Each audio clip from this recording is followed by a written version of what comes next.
Hello friends, you are welcome to my YouTube channel basics A to Z. दोस्तों, हम लोग drainage system पढ़ा था, उसका एक वीडियो मैंने अपलोड कर दिया है और ये सेकंड वीडियो है। तो फर्स्ट वीडियो में हमने पढ़ा था द हिमालयन रिवर्स, तो उनके ड्रेनेज सिस्टम के बारे में हमने पढ़ा था। तो अभी इस वीडियो में हम पढ़ेंगे द पेनिनसुलर रिवर्स। और दोस्तों, अगर आपको वीडियो पसंद आता है तो वीडियो को शेयर करिए, लाइक करिए और मेरे चैनल को सब्सक्राइब कीजिए। तो हम लोग पढ़ते हैं द पेनिनसुलर रिवर्स। जो पेनिनसुलर रिवर्स हैं उसमें जो है पेनिनसुलर इंडिया में जो वेस्टर्न घाट है वो मेनली जो है वाटर डिवाइड का काम करता है। तो वाटर डिवाइड तो आपने पहले से पढ़ा है क्या है, जो दो टाइप की ड्रेनेज बेसिन्स को अलग करे। तो जो इंडिया में ऐसे करके वेस्टर्न घाट है, जो वेस्टर्न ये पूरा रेंज है, तो इसके इधर ये अलग और इसका इधर का अलग। तो ये वेस्टर्न घाट जो है वाटर डिवाइड का काम करता है। और इसमें जो है यहाँ पे पेनिनसुलर रीजन में नर्मदा और ताप्ती जो दो नदियाँ हैं वो काफ़ी लंबी हैं और वो जो हैं इंडिया के वेस्ट साइड में फ़्लो करती हैं, इधर को फ़्लो करती हैं। और मोस्टली रिवर्स इधर को फ़्लो करती हैं वेस्टर्न घाट से, इस साइड में बे ऑफ बंगाल में गिरती हैं। और ये दो नदियाँ नर्मदा एंड ताप्ती अरेबियन सी में गिरती हैं। तो हम लोग एक एक करके पढ़ते हैं। तो पहले पढ़ते हैं द नर्मदा बेसिन। जो नर्मदा रिवर है वो अमरकंटक हिल्स से निकलती है एमपी में, और ये जैसा आप जानते हो वेस्ट साइड में फ़्लो करती है रिफ्ट वैली में। और ये रिफ्ट वैली बनी है ड्यू टू फॉल्टिंग, और ये रिफ्ट वैली है विंध्याचल और सतपुरा रेंज के बीच में, जहाँ पे जिसके बीच से होते हुए इस रिफ्ट वैली से जाते हुए नर्मदा जाती है, गिरती है खंभात, बे ऑफ खंभात में और अरेबियन सी में मिल जाती है। इसी नदी पर धुआंधार फाल भी है, और इसकी जो ट्रिब्यूटरीज हैं वो सब ज़्यादातर बहुत छोटी हैं और राइट एंगल पे इससे जुड़ती हैं। और जो इसका बेसिन कवर है वो मेनली एमपी और गुजरात में ही है। तो इसकी नदियाँ छोटी और राइट एंगल पे कैसे जुड़ती हैं, तो जैसा आप जानते हो इसमें ये विंध्याचल और सतपुड़ा है, और इसकी ये रिफ्ट वैली में ही नर्मदा बह रही है। तो ज़्यादातर नदियाँ जो इधर उधर से आ रही हैं वो डायरेक्टली इसमें मिल जा रही हैं और राइट एंगल पे हैं और छोटी भी हैं, इस तरीके से है। दोस्तों, दूसरा पढ़ते हैं हम लोग, गोदावरी नहीं, दूसरा पढ़ते हैं द तापी बेसिन, जो इसी के पैरेलल बहती है। जो तापी है वो rises in the Satpura range in Betul district of MP. जो तापी रिवर है वो सतपुड़ा रेंज से निकलती है एमपी के बैतूल डिस्ट्रिक्ट से, और ये भी रिफ्ट वैली में बहती है ना। तो ये किस में बहती है, जो ऊपर यहाँ पे इस तरीके से विंध्या है, इसके बीच से नर्मदा बहती है, फिर ये सतपुड़ा है, इसके बीच से तापी बहती है, फिर ये अजंता। तो ये तापी यहाँ बहती है किसके, सतपुड़ा और अजंता रेंज के बीच में बहती है। तो ये भी रिफ्ट वैली में बहती है और वेस्ट फ्लोइंग है। It covers parts of MP, Gujarat और महाराष्ट्र, ये तीन स्टेट को कवर कर रही है। और कुछ मेन जो है वेस्ट फ्लोइंग रिवर्स और भी हैं, जैसे साबरमती, माही, भरतपुझा एंड पेरियार। तो ये वेस्ट फ्लोइंग मेन रिवर्स हैं। कभी कभी पूछा जाता है क्योंकि मोस्टली ईस्ट फ्लोइंग है, ज़्यादातर वेस्ट फ्लोइंग के नाम नहीं याद रहते हैं, तो ये याद के लिए साबरमती, माही, भरतपुझा, पेरियार और नर्मदा एंड तापी तो हैं ही मेन रिवर्स। गोदावरी बेसिन के बारे में देखते हैं। तो ये गोदावरी बेसिन जो है, तो इस नदी की लंबाई जो है 1500 किलोमीटर, मतलब काफ़ी लंबी है। लार्जेस्ट पेनिनसुलर रिवर है ये, और it rises from the slopes of the western Ghat. ये वेस्टर्न घाट के स्लोप से निकलती है, कहाँ पे, नासिक डिस्ट्रिक्ट, महाराष्ट्र के नासिक डिस्ट्रिक्ट से निकलती है। और ये ड्रेनेज बेसिन इसका लार्जेस्ट है पेनिनसुलर रिवर्स के, अमंग पेनिनसुलर रिवर्स इसका जो बेसिन है वो लार्जेस्ट है। और इसमें क्या है, इसमें जो इसकी ट्रिब्यूटरीज हैं वो हैं पूर्णा, वारधा, प्राणहिता, मंजीरा, वेनगंगा, पेनगंगा, इसकी मेन ये ट्राइब्यूटरीज हैं। तो ये नदियों के नाम जरूर याद कर लीजिए, Wainganga, Penganga, Purna, Wardha, Pranhita and Manjira. It is also known as Dakshin Ganga. तो जो गोदावरी है इसको साउथ इंडिया की दक्षिण गंगा भी कहते हैं, इसको वृद्ध गंगा भी कहते हैं। तो ये काफ़ी बड़ी नदी है पेनिनसुलर रीजन की। हम लोग देखते हैं दोस्तों द महानदी बेसिन, ये 860 किलोमीटर है। तो ये आप जो इंडिया का ऐसे मैप देखेंगे तो ये उड़ीसा के पास से इधर महानदी निकलती है, इधर गोदावरी, फिर कृष्णा और फिर कावेरी। तो इनका सीरियल जरूर याद कर लीजिए, पहले ये महानदी, गोदावरी, कृष्णा, कावेरी। तो महानदी जो है कहाँ से निकलती है? हाईलैंड्स ऑफ छत्तीसगढ़, छत्तीसगढ़ की जो उच्च भूमि है वहाँ से निकलती है। और ये इसका जो ड्रेनेज बेसिन है वो महाराष्ट्र, छत्तीसगढ़, झारखंड और उड़ीसा में है।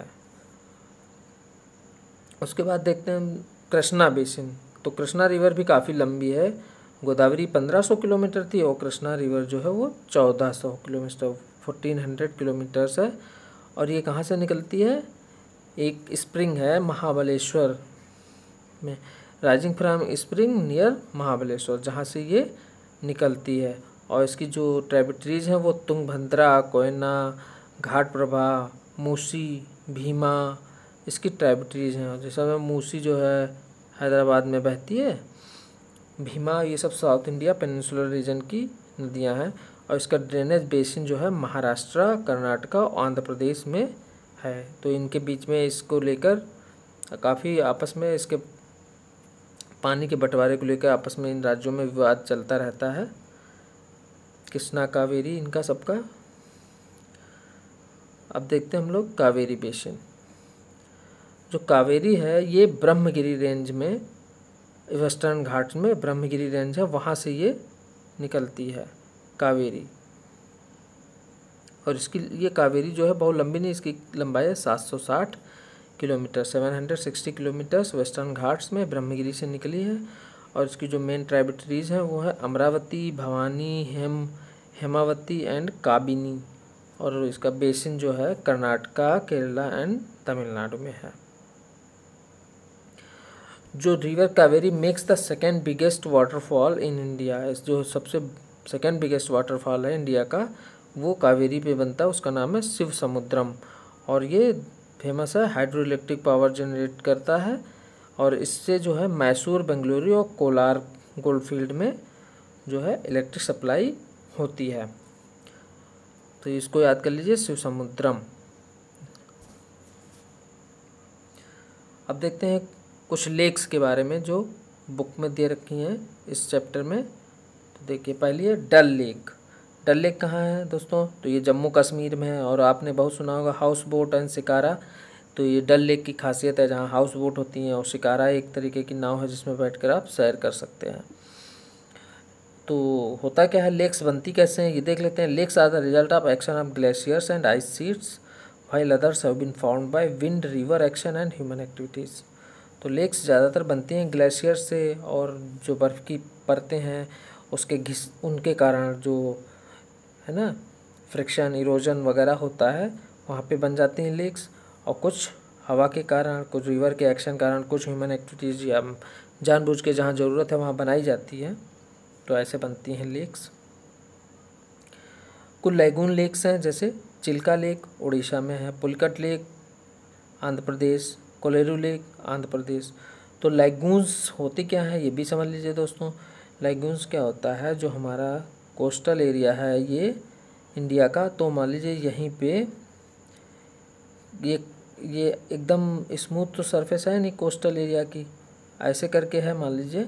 तो होता क्या है, जो यहाँ पे समुद्र का पानी इसमें भरा है, यहाँ तक भरा है अंदर तक, तो धीरे धीरे क्या होता है यहाँ पे आगे ये सकरा होता जाता है, धीरे धीरे ये एरिया बंद हो जाता है और पानी यहाँ अंदर भरा रह जाता है। तो ये खारे पानी की एक झील बन जाती है, इसे कहते हैं लगून, है ना, जिसमें समुद्र का पानी रहता है लेकिन वो समुद्र से कट ऑफ हो जाती है, तो इसे कहते हैं लगून। तो इस तरीके की काफ़ी फेमस हैं चिल्का, पुलिकट एंड कोलेरू काफ़ी एग्जाम्स में पूछी जाती हैं। Where Chilka lake is situated or Pulicat lake and Kolleru lake, तो इनकी आप स्टेट जरूर याद कर लीजिए। नेक्स्ट देखते हैं सांभर लेक राजस्थान में है, तो ये खारे पानी की झील है जिससे नमक बनाया जाता है। बुरल लेक जम्मू कश्मीर में है और ये बनी है टेक्टोनिक एक्टिविटीज़ के कारण। इसके अलावा जैसे आप देखिए कुछ फ्रेश वाटर लेक्स हैं, डल लेक, भीमताल, नैनीताल, लोकटक एंड बारापानी। तो ये डल लेक जम्मू कश्मीर में है, भीमताल और नैनीताल तो उत्तराखंड में है, लोकटक और बारापानी ये मणिपुर में है। और ये सब फ्रेश वाटर लेक्स हैं। और लोकटक झील बहुत पूछी जाती है जो मणिपुर में है ना। इसमें जो है ये तैरते हुए इसमें वो मिलेंगे आपको, और तैरता हुआ एक उद्यान भी है इसमें, केबुल लाइजुमो नाम है उसका, तो आप इनको ज़रूर याद कर लीजिए अच्छे से। और मेनली देखिए रिवर्स का इकोनॉमी में क्या यूज है, तो रिवर्स जो है, rivers are use for irrigation, navigation, hydro power generation, और rivers are of great importance for country like India वह agriculture is the major source of livelihood of the majority of its population. तो river को इसी को आप elongate करके और लिख सकते हैं। पुराने समय में क्या हुआ करता था, जहाँ रिवर्स होती थी वहीं पे सिविलाइजेशन डेवलप होता था, क्योंकि पानी के बिना तो जीवन संभव ही नहीं है। तो रिवर के ही आसपास एग्रीकल्चरल एक्टिविटीज़ होती थी, पानी की अवेलेबिलिटी होती थी। वहीं पे जो अब नए मॉडर्न ज़माने में रिवर्स के किनारे किनारे हमारे कारखाने भी लगे, तो जो पानी की ज़रूरत होती है या उनको जो कारखानों का जो बहाने के लिए ज़रूरत होती है वो नदी में सीधे बहा देते हैं। जिससे कि अब देख रहे हैं आप कितना पॉल्यूशन हो रहा है नदियों में, तो उसके लिए अब काम किया जा रहा है कि ऐसा ना हो। तो इसके लिए क्या किया गया है, नेशनल रिवर कंजर्वेशन प्लान चलाया गया है। तो नेशनल रिवर कंजर्वेशन प्लान जो है 1995 में शुरू हुआ। तो पहले क्या था, Ganga action plan gap launched in 1985। Ganga action plan सबसे पहले लॉन्च किया गया गंगा को क्लीन करने के लिए, पोल्यूशन उसका दूर करने के लिए। तो इसी को एक्सपेंड कर दिया गया सभी रिवर्स के लिए, तो उसको कहा गया national river conservation plan NRCP, जिसको 1995 में 10 साल बाद इसके। और इसका ऑब्जेक्टिव क्या है, to improve the water quality of the rivers through the implementation of pollution abatement work, मतलब पॉल्यूशन को कम करके वाटर की क्वालिटी को बढ़ाना। तो दोस्तों इस तरीके से आपका ये चैप्टर समाप्त हुआ, और आई होप आपको दोनों वीडियो देखने के बाद इस चैप्टर में कोई भी एक्सरसाइज ऐसी नहीं है जो आप ना कर सकें। तो आई होप आपको ये वीडियो समझ में आया होगा। अगर आपको वीडियो अच्छा लगा तो आप वीडियो को लाइक कीजिए, शेयर कीजिए और मेरे चैनल को सब्सक्राइब कीजिए। Thank you friends.